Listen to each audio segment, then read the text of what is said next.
दादा, अरे 7 दिवसावर आले लग्न, हा. सगळी तयारी झाली, पण फर्निचरचं काय?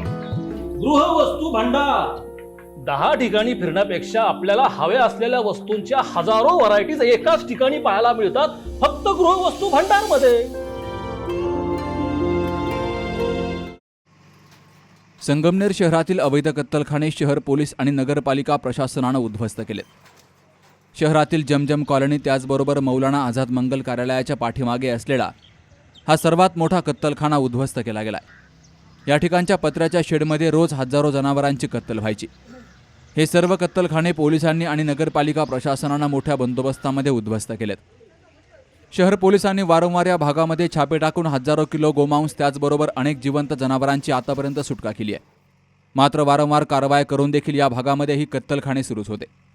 यावर उपविभागीय पोलीस अधिकारी डॉक्टर कुणाल सोनवणे, पोलीस निरीक्षक रवींद्र देशमुख, मुख्य अधिकारी रामदास कोकरे यांनी हे कत्तलखाने आता जेसीबीच्या साह्यानं पुन्हा एकदा उद्ध्वस्त केलेत. ज्या भागात मोठ्या प्रमाणावर जनावरांची कत्तल व्हायची त्या भागात पुन्हा कत्तलखाने काही दिवसानंतर उभे राहतात. यावर नगरपालिका प्रशासनानं वेळीच कारवाई करणं अपेक्षित आहे. Babasaheb Kadu, C news Marathi, Sangamner.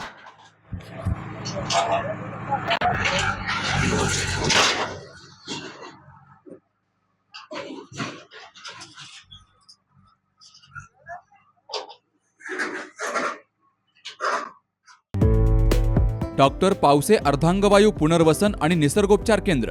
निसर्गरम्य आणि प्रदूषणमुक्त वातावरणात 20 कॉटचे उत्तम मशिनरी आणि सर्व सुविधा उपलब्ध असलेले सुसज्ज निसर्गोपचार केंद्र. अर्धांगवायू, मान, पाठ, कंबर आणि सांधेदुखी, हातापायांना मुंग्या येणं, टाचदुखी, चेहऱ्याचा पॅरालिसिस, ॲक्युपंक्चर, फिजिओथेरपी, जलचिकित्सा, बाष्पचिकित्सा, योग चिकित्सा, मालिश चिकित्सा, चुंबक चिकित्सा, आहार चिकित्सा आणि माती चिकित्सा. संपर्क डॉक्टर रमेश पावसे, ठिकाण हिवरगाव पावसा, रायतेवाडी रोड, तालुका संगमनेर. संपर्क 96 23 25 67 22.